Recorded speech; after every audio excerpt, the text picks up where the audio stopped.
মই আজি আপোনালোকৰ ওচৰলৈ লৈ আহিছোঁ দৈ সৈতে পিঠাগুড়ি আৰু ময়দা এটা কেক।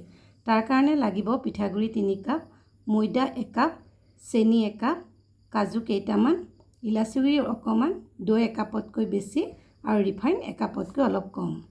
এতিয়া এটা বাউলত এখন চালনী লৈ তাত পিঠাগুড়িখিনি দিম, তাৰ লগতে ময়দাখিনি দিম আৰু 1.5 চামুচ বেকিং পাউডাৰ দিম আৰু এচুকুটমান নিমখ দি গোটেই সামগ্ৰীখিনি ভালদৰে চালি ল'ম।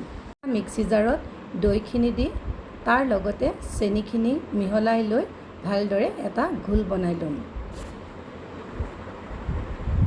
এতিয়া অন্য এটা বাউলত দৈ ঘোলটো লৈ তাতে ৰিফাইনখিনি মিহলাই দিম। ভালদৰে মিহলাই হোৱাৰ পিছত তাত কাজুখিনি আৰু অকণমান ইলাচি পাউডাৰ দি দিম। এই সামগ্ৰীখিনি আকৌ ভালদৰে মিহলাই তাতে মই অলপ অলপকৈ পিঠাগুড়ি দি লৈ ভালদৰে মিহলাই থাকিম।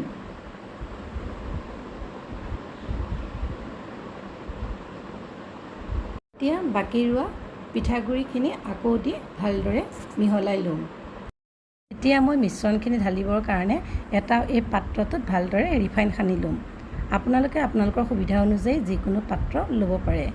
পেষ্টখিনি ভালদৰে এই পাত্ৰটোত ঢালি দি মই ৰেডি কৰি লৈছোঁ আৰু ইয়াত যাতে কোনো এয়াৰ ৰৈ নাযায় তাৰ কাৰণে অলপ জোকাৰি দিছোঁ। অন্যহাতে মই গেছত এটা কেৰাহী বহাই থৈছোঁ, যিহেতু সেইটোত 6-7 মিনিট গৰম কৰি লৈ কেকটো বহাই দিলোঁ। ইতিমধ্যে মোৰ 30 মিনিটৰ পিছত কেকটো সম্পূৰ্ণ ৰেডি হৈ গ'ল। এইটো চাওক কেনেকুৱা ধুনীয়া আৰু সোৱাদ ভৰা হয়। আপোনালোকে এবাৰ ঘৰত বনাই খাই চাবচোন। যিহেতু এই কেকটো ঘৰত থকা সামগ্ৰীয়ে অতি সহজভাৱে আপোনালোকে ঘৰতে তৈয়াৰ কৰি খাব পাৰে। চাওকচোন কেকটো কিমান কোমল আৰু ধুনীয়া হৈছে। এই কেকটো খাবলৈ বৰ সোৱাদযুক্ত হয়। আপোনালোকে ঘৰতে এইটো এবাৰ বনাই খাই চাবচোন, খাই অতি ভাল পাব।